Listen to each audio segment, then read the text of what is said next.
오늘은 부활절 두 번째 주일입니다. 부활절은 지난 3월 31일 하루로 끝나는 것이 아니라 5월 19일 성령 강림절 이전까지 7주간 계속 됩니다. 주님의 부활은 보거나 만져서 믿을 수 있는 것이 아닙니다. 부활하신 주님은 보지 못하고 믿는 것이 복되다라고 말씀하십니다. 세상에서는 백문이 불여 일견이다라고 말합니다. 하지만 신앙에서는 백견이 불여 일문입니다. 하나님은 눈으로 볼 수 없습니다. 하지만 하나님은 말씀하십니다. 보지 못하고 믿는 것은 무턱대고 믿는 것이 아닙니다. 보지 못하고 믿는 것은 눈으로는 볼 수 없는 부활의 의미를 알고 믿는 것입니다. 부활하신 예수님이 우리의 주님이시고 우리의 하나님이심을 듣고 깨닫고 고백하며 부활을 살아가는 것입니다. 여러분, 눈으로 보는 것과 귀로 듣는 것 중 하나만 선택해야 한다면 여러분은 어느 것을 선택하시겠습니까? 사람들은 듣는 것보다는 보는 것이 더 중요하다고 생각합니다. 그래서 아마 대부분은 보는 것을 선택할 것입니다. 여러분도 잘 아는 인물 가운데 헬렌 켈러라는 사람이 있습니다. 그녀는 들을 수도 없었고 볼 수도 없었습니다. 하지만 신체적 한계를 극복하고 많은 사람들에게 용기와 희망을 주었습니다. 그런데 헬렌 켈러는 보는 것과 듣는 것에 대해서 다음과 같이 말했습니다. 보이지 않는 것은 사람들을 사물로부터 분리시킵니다. 하지만 들리지 않는 것은 사람들을 사람으로부터 분리시킵니다. 그녀는 보는 것보다 듣는 것이 인간관계에서 더 소중하다고 말합니다. 여러분 한번 생각해 보십시오. 눈으로 보는 것은 이성적인 차가운 머리로 보는 것입니다. 반면에 귀로 듣는 것은 실제로는 따뜻한 마음으로 듣는 것입니다. 인간관계에서는 따뜻한 마음으로 듣는 것이 차가운 머리로 보는 것보다 훨씬 더 중요합니다. 오늘 본문 24절을 보시면 도마라는 제자가 등장합니다. 그는 부활하신 주님이 다른 제자들에게 나타나셨을 때에 그들과 함께 있지 않았습니다. 그는 눈으로 부활하신 주님을 보지 못했고 다만 부활의 소식만을 들었을 뿐입니다. 그래서 도마는 부활하신 주님을 보지 않고는 믿지 않겠다고 말합니다. 손으로 십자가의 상처를 만져보지 않고서는 믿지 못하겠다고 말합니다. 얼마 전 도마가 없을 때에 부활하신 주님이 제자들에게 나타나셨습니다. 그들에게 평화의 인사를 건넸습니다. 너희에게 평강이 있을지어다. 주님이 건넨 평화의 인사는 역설적으로 제자들의 불안한 상태를 보여줍니다. 주님은 어둠과 공포 가운데 갇혀있는 그들과 함께 하십니다. 주님은 말없이 먼저 자신의 손과 옆구리를 제자들에게 직접 보여주십니다. 뜻밖에도 그것은 무력함과 연약함의 상처들이었습니다. 그것은 주님이 제자들보다 먼저 십자가에서 겪었던 두려움과 고통의 상처였습니다. 그런데 놀랍게도 이 십자가의 상처가 제자들을 치유합니다. 그들은 상처 입은 십자가의 주님을 보고 기뻐하기 시작합니다. 기뻐하는 제자들에게 주님은 다시 한번 평화의 인사를 건넵니다. 너희에게 평강이 있을지어다. 그리고 그들에게 사명을 주십니다. 제자들이 두려움을 이겨냈기에 사명을 주신 것이 아닙니다. 사명을 주셔서 두려움을 이겨내게 하십니다. 그리고 그들에게 성령을 주십니다. 제자들 성령을 받았기 때문에 사명을 주신 것이 아닙니다. 사명을 주시고 이를 감당할 수 있도록 성령을 주십니다. 그리고 또한 다른 사람의 죄를 용서하게 하십니다. 제자들이 죄를 용서하는 능력이 있어서 그들이 다른 사람의 죄를 용서할 수 있는 것이 아닙니다. 주님이 먼저 그들의 죄를 용서하시고 그들을 통해 죄를 용서하시기를 원하시기 때문에 용서할 수 있습니다. 또한 성령이 그들 가운데 함께 하시기 때문에 죄를 용서할 수 있습니다. 26절을 보시면 정확하게 일주일 후에 부활하신 주님이 또다시 나타나십니다. 도마가 지금 거기에 있습니다. 일주일 전에 있었던 부활 사건이 그대로 재현됩니다.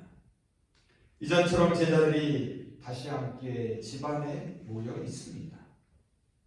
모든 문들이 닫혀 있습니다. 그런데 일주일 전과는 다른 점이 하나 있습니다. 제자들이 유대인들을 두려워했다는 언급이 없습니다. 이미 그들에게 주님의 평강과 성령이 주어졌기 때문입니다. 이번에도 부활하신 주님은 제자들 한가운데 서십니다. 그리고 그들에게 다시 평화의 인사를 건넵니다. 너희에게 평강이 있을지어다. 그런데 이렇게 일주일 전에 있었던 부활 사건이 그대로 재현되는 데는 이유가 있습니다. 그것은 바로 12 제자 가운데 하나였던 도마 때문입니다. 앞서 말씀드린 대로 한 주 전 부활하신 주님이 제자들에게 나타났을 때 그는 그 자리에 없었습니다. 도마는 쌍둥이였습니다. 디두모라는 별명도 도마라는 이름도 모두 쌍둥이라는 뜻입니다. 이 쌍둥이라는 도마의 이름에서 저와 여러분을 떠올리게 됩니다. 왜냐하면 우리도 부활하신 주님이 나타나신 현장에 없었기 때문입니다. 여러분, 도마하면 무슨 생각이 가장 먼저 떠오르십니까? 아마도 우리는 의심 많은 도마를 떠올립니다. 그는 2000년 기독교 역사에 있어 예수님의 부활을 의심하는 부정적인 인물로 낙인 찍혔습니다. 하지만 그가 예수님의 부활을 믿지 못한 것은 특별히 그가 더 의심이 많아서가 아닙니다.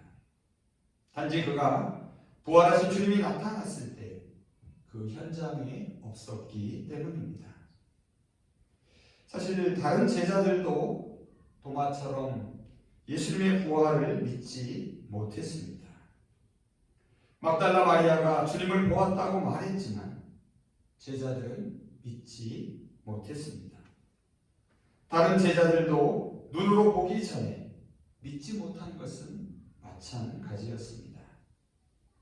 도마는 당시에 부활을 믿지 못하는 사람들을 대표할 뿐입니다. 또한 오늘 우리의 쌍둥이로서 저와 여러분을 대변해 줍니다. 오늘날 많은 사람들이 부활을 믿지 못합니다. 그들이 특별히 의심이 많아서가 아닙니다. 아직 부활하신 주님을 만나지 못했기 때문입니다. 오늘 본문 25절에서 도마가 한 말은 곧 이런 뜻이기도 합니다. 나는 직접 보고 직접 만지고 나서 믿겠습니다. 다른 제자들의 말만 듣고서는 믿을 수 없다는 말입니다. 도마도 실제로는 믿고 싶어서 이 말을 하고 있음을 보여줍니다. 그런데 여기서 더욱 중요한 것이 있습니다. 그것은 도마가 정말 믿으려고 한 그 실체가 무엇인가 하는 것입니다. 과연 그는 무엇을 믿겠다는 것일까요? 전후 맥락을 살펴보면 도마가 믿고 싶은 것은 다름 아닌 예수님이 부활했다는 사실입니다. 드디어 도마는 부활하신 주님을 만납니다. 27절을 한번 보시기 바랍니다. 부활하신 주님이 도마에게 5가지를 말씀하십니다. 첫째는 내 손가락을 이리로 내밀라라고 말씀하십니다. 그리고 둘째로 내 손을 보라고 말씀하십니다. 셋째로 내 손을 내밀라고 말씀하십니다. 네 번째로는 내 옆구리에 너의 손을 넣어보라고 말합니다. 마지막 5번째는 그리하여 믿음 없는 자가 되지 말고 믿는 자가 되라고 말씀하십니다. 이 마지막 구절을 세번역은 그래서 의심을 떨치고 믿음을 가져라 라고 번역합니다. 공동번역은 그리고 의심을 버리고 믿어라 라고 옮깁니다. 여러분, 이것은 단순한 요청이 아닙니다. 명령입니다. 이것은 도마가 보여준 회의와 의심에 대한 책망도 아닙니다. 아직 온전한 믿음에 이르지 못한 것에 대한 안타까움의 표현입니다. 그가 굳건한 믿음을 갖게 되기를 바라는 기대와 애정의 말씀입니다. 결국 이러한 주님의 기대와 애정이 도마의 위대한 신앙 고백을 이끌어냅니다. 28절을 보시면 도마는 믿는 자가 되라는 주님의 말씀에 응답합니다. 나의 주님, 나의 하나님. 도마의 신앙 고백은 부활하신 주님을 단순히 보고 만지는 것이 중요하지 않음을 깨닫게 합니다. 부활하신 그분이 주님이시고 하나님이심을 깨닫고 고백하는 것이 중요함을 일깨워줍니다. 도마는 부활하신 주님의 상처 입은 모습에서 단지 과거에 예수님을 재발견한 것이 아닙니다. 하나님의 모습을 새롭게 발견합니다. 그래서 주님으로 고백할 수 있었습니다. 이것은 도마가 주님의 부활의 의미를 진정으로 이해했다는 사실을 보여줍니다. 여러분, 요한복음 1장 1절 말씀을 기억할 것입니다. 태초에 말씀이 계시니라. 이 말씀이 하나님과 함께 계셨으니 이 말씀은 곧 하나님이시니라. 요한복음 전체에서 도마는 이 사실을 깨닫고 고백한 최초의 인물이자 마지막 인물입니다. 29절에서 주님은 도마의 신앙 고백에 반응하십니다. 너는 나를 본고로 믿느냐? 보지 못하고 믿는 자들은 복되도다. 여러분, 잘 보시면 여기서 너는 나를 본고로 믿느냐라는 말은 누구에게 한 말입니까? 바로 도마에게 하신 말씀입니다. 믿음의 근거가 주님을 보았기 때문이냐고 부드럽게 질책하십니다. 그런데 이어지는 말씀, 보지 못하고 믿는 자들에 대한 축복의 선언은 도마 이후에 사람들에게 주시는 말씀입니다. 이 축복의 말씀은 믿음 없는 자가 되지 말고 믿는 자가 되라는 말씀과 연결됩니다. 의심을 떨치고 믿는 자는 무엇을 말합니까? 결국 보지 못하지만 믿는 자를 말합니다. 우리는 도마나 다른 제자들처럼 부활하신 주님을 직접 보지는 못했습니다. 하지만 주님을 눈으로 볼 수 없으면서도 부활의 믿음을 가집니다. 부활하신 주님이 도마를 만나주신 이야기는 모든 신앙인의 성숙 과정을 보여줍니다. 신앙을 통해 한 개인의 삶이 전적으로 변화되는 사건을 보여줍니다. 보는 부활에서 듣는 부활로 바뀝니다. 그리고 듣는 부활에서 삶으로 살아내는 부활로 나아가야 합니다. 앞서 언급한 것처럼 주님의 말씀은 도마의 믿음의 시작, 그 동기를 지적한 것은 맞습니다. 하지만 그것은 책망이 아니었습니다. 적어도 인정하신 것입니다. 다만 그의 믿음은 아직 온전하거나 완전하지 않을 뿐입니다. 그의 믿음의 근거는 아직 눈으로 보고 손으로 만지는 데 두고 있기 때문입니다. 오늘 동화의 이야기에서 우리는 주님이 기대하시며 복되다라고 말씀하시는 믿음을 발견합니다. 그 믿음은 무엇입니까? 그것은 보지 못하고 믿는 믿음입니다. 믿음에 있어서 눈으로 보는 것은 필수 불가결한 조건은 아닙니다. 주님의 부활은 보거나 만져서 믿을 수 있는 것이 결코 아닙니다. 그렇다고 보지 못하고 믿는 것이 무턱대고 믿는 것을 뜻하지 않습니다. 보지 못하고 믿는 것은 보이지 않는 것을 보고 듣고 믿는 것입니다. 부활의 사실을 믿는 것이 아닙니다. 부활의 의미를 믿는 것입니다. 부활하신 예수님이 우리의 주님이시고 우리의 하나님이심을 깨닫고 고백하며 살아가는 것입니다. 우리는 주님을 직접 보지 않고서도 믿을 수 있습니다. 아니, 보지 못하기 때문에 그 믿음은 더 간절하고 더욱 깊습니다. 당시 제자들이 본 것은 무엇이었습니까? 손과 옆구리에 상처를 입은 주님이었습니다. 도마는 십자가의 깊은 상처 속에서 영광의 주님, 영광의 하나님을 발견합니다. 단지 부활하신 주님을 보고 만지는 것만은 의미가 없습니다. 그것은 단지 기적의 경험일 뿐입니다. 더 본질적이고 중요한 것이 있습니다. 그것은 주님의 부활이 무엇을 의미하는지를 아는 것입니다. 우리는 부활하신 주님만을 바라보아서는 안 됩니다. 부활하신 주님이 바라보고 계신 곳을 함께 바라볼 수 있어야 합니다. 부활하신 주님이 주시는 사명을 감당할 수 있어야 합니다. 그것은 우리가 주님의 말씀을 지금 여기서 들을 때에만 가능합니다. 제자들에게 주어진 사명과 동화의 신앙 고백이 오늘 주님이 우리에게 주시는 말씀입니다. 부활하신 주님이 바로 저와 여러분의 주님이십니다.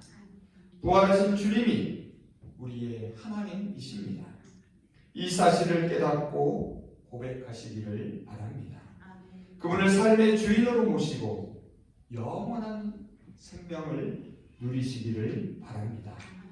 저와 여러분이 부활하신 예수님을 나의 주님, 나의 하나님으로 고백할 때에 부활하신 주님께서 저와 여러분에게 이렇게 말씀하십니다. 보지 못하고 믿는 너희들이 참으로 복되도다. 기도하겠습니다. 부활이요 생명이신 주님, 보는 부활에서 듣는 부활로 나아가게 하시고 듣는 부활에서 부활의 의미를 깨닫고 부활의 삶을 살아가게 하여 주시옵소서. 보지 못하고 믿는 믿음이 복됨을 경험하게 하여 주시고 주님의 부활을 믿는다는 것은 과거의 사건을 단지 인정하는 것이 아닙니다. 부활을 믿는다는 것은 미래의 소망을 단지 바라보는 것도 아닙니다. 부활을 믿는다는 것은 오늘 지금 여기서 십자가에 상처 입은 예수님을 우리의 주님으로 우리의 하나님으로 고백하며 부활의 삶을 살아가는 것임을 깨닫게 하여 주시옵소서. 현재에 절망하고 미래에 두려워할 때에 부활의 신앙으로 우리를 붙들어 주시고 다시 일으켜 세워 주시옵소서. 예수 그리스도의 이름으로 기도합니다. 아멘.